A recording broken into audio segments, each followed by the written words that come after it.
Shalom, selamat malam. Kita bersyukur kepada Tuhan jikalau Tuhan sudah memberikan kesehatan bagi kita semua. Untuk hari ini kita bisa menjalani aktivitas dengan baik. Biarlah waktu dan kesempatan yang Tuhan berikan bagi kita pada malam hari ini, kembali kita akan belajar firman Tuhan. Firman yang memberikan kekuatan, firman yang memberikan pengharapan bagi kehidupan kita sebagai anak-anak Tuhan yang kini sedang diuji dengan berbagai macam masalah yang timbul dalam kehidupan kita.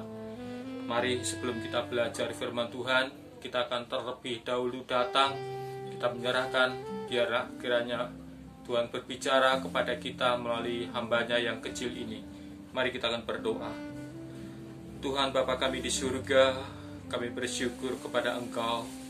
Pada malam hari ini kami boleh menyiapkan hati kami untuk sebentar kami tidak belajar akan kebenaran firman Tuhan. Kami butuh Engkau Tuhan, kami butuh firman-Mu yang dapat memberikan kekuatan dalam diri kami, sehingga kami boleh mampu menghadapi setiap kesulitan, tantangan yang sedang kami hadapi, sehingga iman kami tidak gugur, iman kami tidak tercemar oleh pengajaran yang ada, tetapi iman kami tetap teguh dan memiliki satu pengharapan penuh di dalam Engkau. Kami menyerahkan Tuhan waktu kami menyerahkan setiap jemaat Tuhan yang pada malam hari ini juga bersama-sama dengan kami di dalam pembacaan firman Tuhan, renungan firman Tuhan secara online. Tuhan berkati mereka, Tuhan persiapkan mereka menjadi pribadi-pribadi yang handal di dalam menghadapi tantangan ini Tuhan.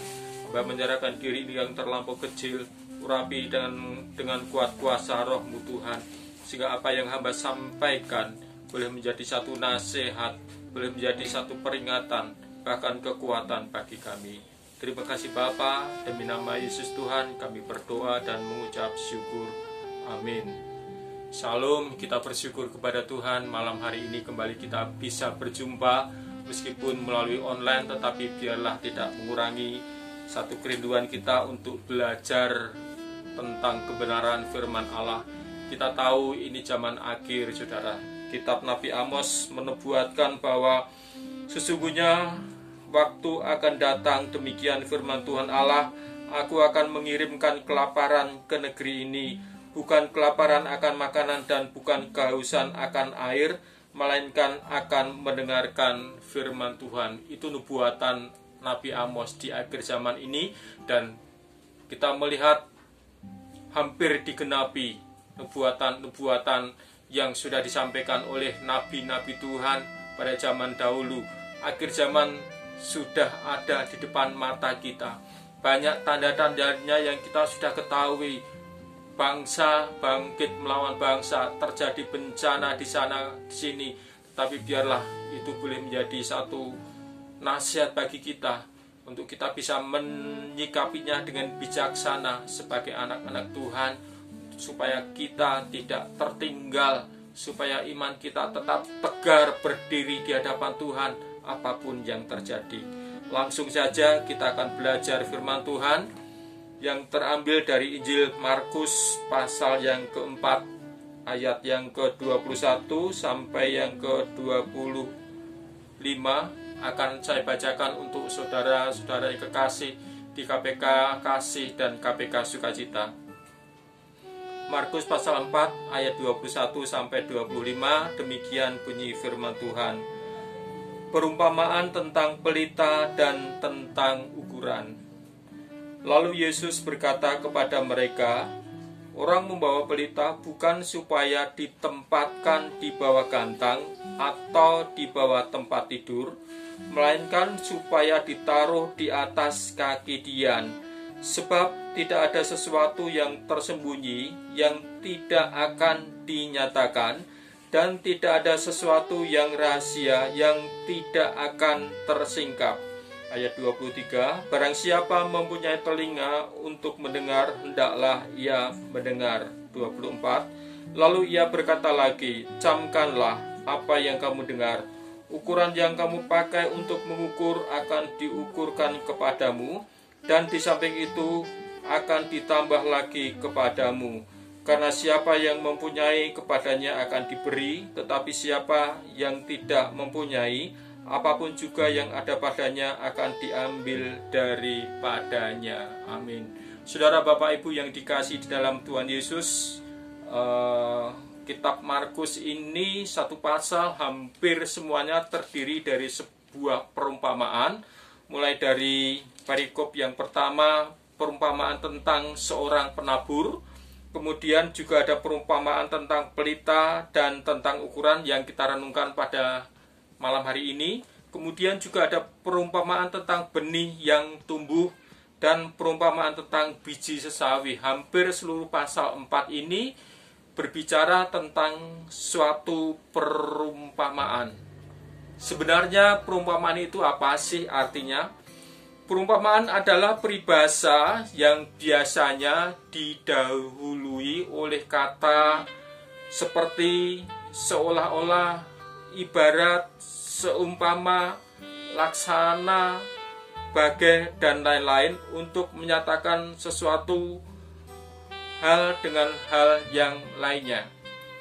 Seperti kita mengingat sebuah pujian seperti rusa yang haus, rindu aliran sungaimu, didahului dengan kata seperti, bagai tanah gersang menanti datangnya hujan, demikianlah jiwaku Tuhan. Saudara, itu gambaran sebuah perumpamaan yang didahului dengan kata seperti, bagai, dan lain-lain sebagainya, yang untuk menyatakan suatu hal dengan hal yang lain. Maksudnya adalah di mana perumpamaan seperti rusa yang rindu akan sungaimu ini adalah si penyairnya, si penulisnya merindukan sebuah hubungan yang secara pribadi akrab dengan Tuhan. Dia rindu sangat sekali dengan Tuhan, seperti rusa yang haus akan sungai Tuhan. Mungkin rusa itu berada di tengah hutan belantara ataupun di padang gurun yang merasa kehausan teramat sangat, sehingga ketika dia merindukan sebuah sungai, ada air yang mengalir di situ, merupakan satu ungkapan kerinduannya tersampaikan, saudara. Demikian juga tanah yang gersang, yang dirindukannya adalah air yang turun, air hujan untuk membasahi tanahnya supaya tidak melo, saudara, tidak gersang. Itulah satu ungkapan si pemazmur di mana dia merindukan sebuah hubungan, sebuah pribadi yang dekat dengan Allah Sang Penciptanya. Demikian juga pada malam hari ini kita melihat perumpamaan tentang pelita dan tentang ukuran, di mana kita melihat pada ayat 21 dikatakan bahwa lalu Yesus berkata kepada mereka. Siapakah yang disebut mereka? Mereka adalah orang banyak, saudara. Di dalam ayat yang pertama pada Markus 4 dikatakan bahwa orang banyak yang sangat besar jumlahnya mengerumuni Tuhan Yesus, saudara. Jadi Tuhan Yesus berbicara kepada orang banyak dengan satu perumpamaan, yaitu orang membawa pelita bukan supaya ditempatkan di bawah gantang atau di bawah tempat tidur, melainkan supaya ditaruh di atas kaki Dian. Saudaraku yang kekasih di dalam Tuhan, pelita seharusnya diletakkan di atas kaki Dian dan bukan di bawah gantang. Mengapa, saudara? Kalau pelita diletakkan di bawah gantang, maka sudah dapat dipastikan bahwa tidak akan ada sinar yang terpancar. Yang gelap tetap menjadi gelap, yang gulita tetap menjadi gulita. Tidak ada terang, karena terang yang sesungguhnya ditutupi oleh gantang, saudara. Zaman dulu gantang berbicara suatu takaran atau untuk mengukur biji-bijian seperti jagung, kedelai, beras, gandum, dan lain-lain, sesuatu yang berhubungan dengan makanan ataupun nafkah. Gantang merupakan sesuatu yang mengacu kepada kekhawatiran akan penghidupan ataupun sumber nafkah bagi seseorang, saudara. Jadi menutup pelita di bawah gantang menunjukkan kekhawatiran seseorang akan nafkah. Manusia hidupnya selalu diliputi dengan namanya kekhawatiran. Kekhawatiran tentang apa, saudara? Kekhawatiran tentang makan, minum, pakaian, pekerjaan, dan lain-lain. Kita baca di dalam Matius pasal ke-6, saudara. Matius pasal 6 ayat 25, di sana dikatakan dengan jelas bahwa yang berkata Tuhan Yesus sendiri, "Karena itu aku berkata kepadamu, janganlah kamu khawatir akan hidupmu, akan apa yang hendak kamu makan atau minum, dan janganlah kamu khawatir pula akan tubuhmu, akan apa yang hendak kamu pakai. Bukankah hidup itu lebih penting daripada makanan, dan tubuh itu lebih penting daripada pakaian?" Nah, inilah yang dialami manusia, termasuk saudara dan saya yang saat sekarang ini sedang diuji oleh karena masalah pandemi virus corona yang menyebar di seluruh dunia, saudara. Sehingga banyak orang merasa khawatir, banyak orang merasa takut dengan hidupnya. Khawatir tentang apa? Tentang makan, tentang minum, tentang pakaian, tentang masa depan. Kita melihat dampak dari penyebaran corona ini, saudara. Demikian dahsyat. Perekonomian sudah mulai lesu, sudah mulai lambat. Ada banyak perusahaan-perusahaan yang kini sudah meliburkan karyawannya. Ada banyak para pedagang-pedagang yang kini sudah mulai gulung tikar. Mengapa? Karena tidak ada pembeli, sehingga mereka gulung tikar, saudara. Perusahaan-perusahaan merumahkan karyawannya, bahkan ada sebagian yang di PHK. Mengapa? Karena perusahaannya gulung tikar, bangkrut, saudara. Jadi banyak orang yang kini kita melihat sudah mulai khawatir, sudah mulai takut, saudara, dengan keadaannya. Apa yang harus dia lakukan, apa yang harus dia perbuat, mereka tidak tahu karena kondisinya seperti ini, saudara. Tetapi saya berpikir itu adalah sesuatu hal yang wajar, saudara.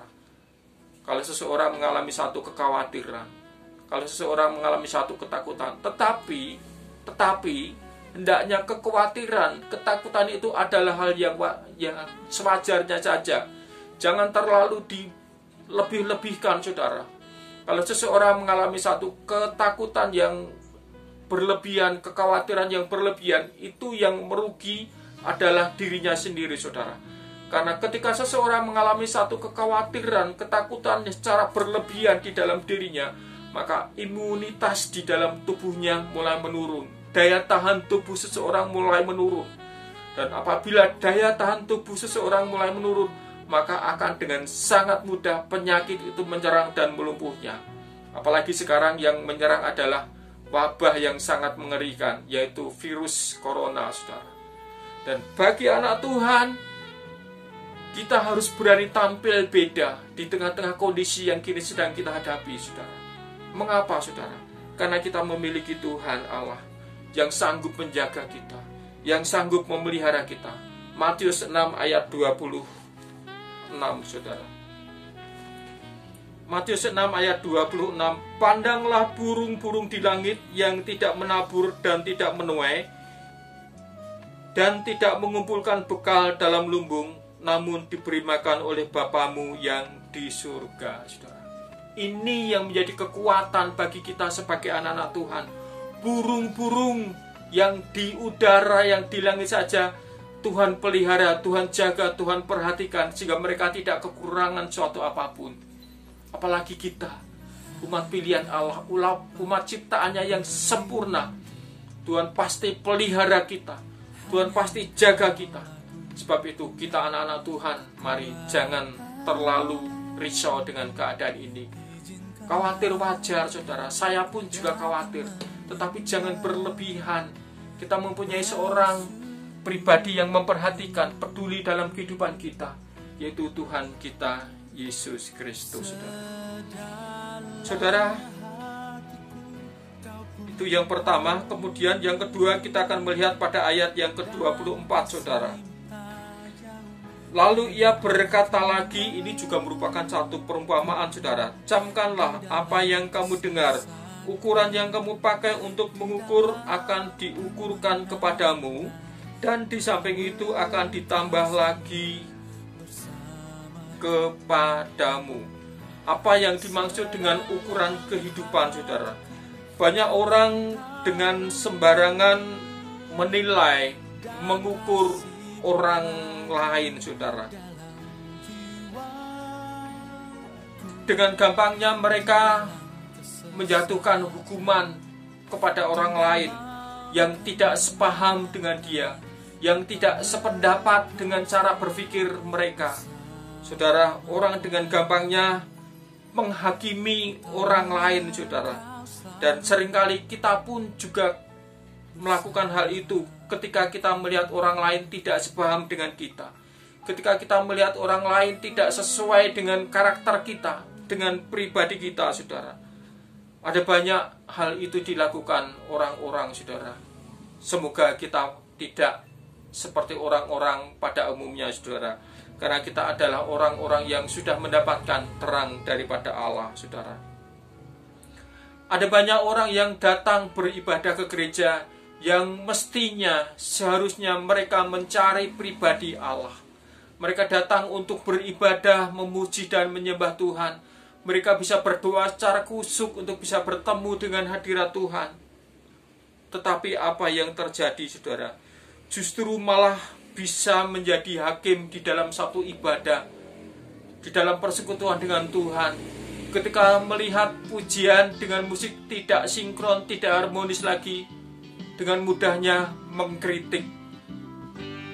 Pujian kayak gitu aja nggak bisa, nyanyi kayak gitu aja fales, mainkan musik gitu aja selalu salah, saudara. Dan itu yang seringkali kita jumpai, saudara. Bahkan kalau melihat orang yang tidak sesuai dengan gaya hidupnya, mereka mulai menjatuhkan hukuman kepada orang-orang tersebut. Orang itu pasti belum bertobat. Pastilah nanti orang yang semacam itu, yang seperti itu akan masuk ke neraka. Ada banyak lagi kata-kata negatif yang diberikan kepada orang seperti itu, saudara. Nah, saudara, ketika kita di gereja, kita melihat orang yang senang berbicara dengan mudahnya seringkali kita menilai, kita memberikan predikat sebagai orang cerewet. Karena mengapa? Karena memang tipenya seperti itu, saudara. Karena Tuhan ciptakan orang-orang yang senang berbicara, itu sebenarnya ada tujuannya, saudara. Tuhan ciptakan orang-orang yang cerewet itu ada maksud dan tujuannya Tuhan, saudara. Agar dunia ini tidak sepi, saudara. Jadi itu tujuan Tuhan menciptakan orang yang suka bicara. Jadi kita nggak perlu menghakimi mereka sebagai orang ember, orang yang suka bicara, orang yang cerewet dan lain-lain, saudara. Dan Tuhan ciptakan orang pendiam tentu juga ada tujuannya supaya orang pendiam itu bisa mendengarkan orang-orang yang suka bicara atau yang disebut dengan orang cerewet, saudara. Nah, saudara, seringkali ada banyak orang menilai seseorang dengan penilaian yang negatif, penilaian yang sebenarnya tidak seharusnya kita berikan kepada mereka, saudara. Karena setiap orang memiliki satu karakter tersendiri. Tidak bisa kita membandingkan orang lain harus hidup seperti kita, enggak, saudara. Jadi sekali lagi, kita tidak perlu menjadi hakim terhadap siapapun di dalam ibadah, di dalam keluarga, di dalam masyarakat, di tempat kita bekerja. Janganlah kita menjadi hakim untuk menyalahkan mereka, apalagi menjatuhkan vonis kepada mereka, saudara. Karena ukuran yang kamu pakai untuk mengukur akan diukurkan kepada kamu, saudara. Yang ketiga, yang terakhir adalah kita membaca pada ayat yang ke-23. Barang siapa mempunyai telinga untuk mendengar, hendaklah ia mendengar. Tuhan hanya akan memberikan rahasia kerajaan Allah kepada orang-orang yang mau mendengar, saudara. Orang-orang yang serius, orang-orang yang sungguh dengan Tuhan. Orang-orang yang sungguh-sungguh hidup hanya untuk Tuhan, mempergunakan telinganya. Kita bersyukur kalau memiliki telinga yang baik untuk bisa mendengarkan dengan baik, sehingga dengan telinga itu pula kita dapat belajar banyak hal karena pendengaran yang baik pula. Ada yang berkata ketika disuruh ibadah online banyak orang ngeyel yang enggak mau, saudara. Pengennya ibadah secara offline. Tapi dulu ketika ibadah offline malah banyak jemaat yang suka online, saudara. Main HP sendiri, main WA sendiri, main Facebook sendiri.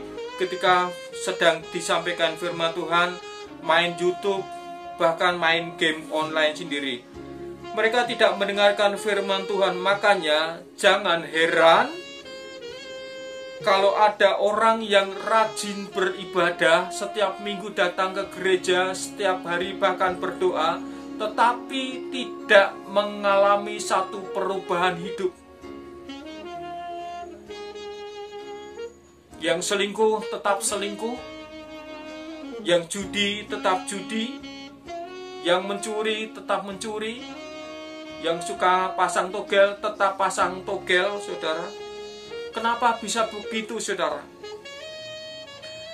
Karena mereka memiliki telinga tetapi tidak mau mendengar, saudara. Jadinya rahasia kerajaan Allah tidak diberikan kepada mereka. Ingat, iman datang dari mendengar. Ketika kita tidak mempergunakan telinga kita dengan baik untuk mendengarkan kebenaran firman Tuhan, untuk mendengarkan perkataan-perkataan yang baik, maka iman kita, pribadi kita bisa tercemar. Bisa dengan mudahnya ikut-ikutan dengan pergaulan dunia, dengan kehidupan dunia yang kini semakin hari semakin rusak. Nah, Bapak, Ibu, serta saudaraku yang kekasih, kesimpulannya adalah bahwa kita bersyukur kita menjadi terang karena kita memiliki sumber terang itu, yaitu Yesus sendiri. Di dalam Yohanes 8 ayat 12, akulah terang dunia, barang siapa mengikuti aku, ia tidak berjalan di dalam kegelapan, tetapi memperoleh terang hidup. Tuhan sudah memberikan terang dalam kehidupan kita. Dan sekarang tinggal bagaimana kita mempergunakan terang itu. Kita singkirkan sesuatu yang menjadi penghambat dalam diri kita, yaitu gantang, saudara. Kekhawatiran yang ada dalam diri kita, kita singkirkan agar supaya hidup kita bisa menjadi terang buat orang lain. Agar kehidupan kita bisa menjadi berkat buat orang lain, orang-orang yang ada di sekitar kita. Meskipun terang yang ada dalam diri kita tidak seperti api unggun, saudara. Meskipun hanya lilin kecil, saudara. Tetapi apabila itu kita taruh di dalam kegelapan, maka akan terasa dampak terang itu bagi kegelapan, saudara. Nah, Bapak, Ibu, serta saudaraku yang kekasih di dalam Tuhan, mari kita singkirkan gantang-gantang dalam kehidupan kita yang menutupi terang kita, sehingga kita tidak bisa menjadi berkat buat orang lain. Tuhan Yesus adalah terang dunia, dan kita, Tuhan Yesus sumber terang, dan kita adalah terang dunia. Sebab itu, biarlah terang itu, kebaikan itu memancar di tempat di mana kita berada. Dalam keluarga kita, di tengah-tengah kampung kita, di pekerjaan kita, di gereja kita bisa menjadi berkat. Matius pasal 5 ayat yang ke-16, demikianlah hendaknya terangmu bercahaya di depan orang, supaya mereka melihat perbuatanmu yang baik dan memuliakan Bapamu yang di surga. Amin. Mari berdoa. Bapa di surga, kami bersyukur dan berterima kasih untuk renungan firman Tuhan yang singkat kami dengar, kami renungkan pada malam hari ini. Biarlah ini boleh menjadi satu nasihat bagi hidup kami sebagai anak-anak Tuhan. Kau sudah mengingatkan kami, menjadikan kami terang Tuhan. Sebab itu biarlah gantang-gantang yang menutupi kehidupan kami, kekhawatiran-kekhawatiran yang ada dalam diri kami akan kami lepaskan, akan kami tanggalkan, karena kami memiliki Allah yang hidup, Allah yang berkuasa, yang sanggup menolong, yang sanggup mengubah, memberikan kekuatan, membentuk hidup kami Tuhan, serta menjadikan kami berkat buat orang lain. Sebab itu Tuhan, pakailah hidup kami Tuhan sebagai alat di tangan Allah. Di tengah-tengah kondisi saat ini Tuhan, biarlah hidup kami boleh menjadi terang, hidup kami boleh menjadi berkat, hidup kami boleh menjadi garam buat orang-orang yang ada di sekitar kami Tuhan. Meskipun kecil Tuhan, namun biarlah terang itu boleh menjadi satu yang berarti di tengah-tengah kegelapan ini Tuhan. Terima kasih Tuhan, terima kasih Yesus untuk kebenaran firman Allah yang sudah kami terima. Biarlah Roh Kudus akan menolong, menumbuhkan iman yang ada dalam diri kami, sehingga kami tetap terus tegar menghadapi tantangan ini. Kami tidak patah semangat, kami tidak patah harapan di dalam menyikapi kehidupan ini, tetapi biarlah semakin hari kami boleh menjadi orang-orang yang hidup bijak Tuhan di dalam menyikapi persoalan yang ada, sehingga kehidupan kami semakin hari boleh semakin berkenan dan menyenangkan hati-Mu Tuhan. Demi nama Yesus Tuhan kami berdoa dan mengucap syukur. Haleluya. Amin.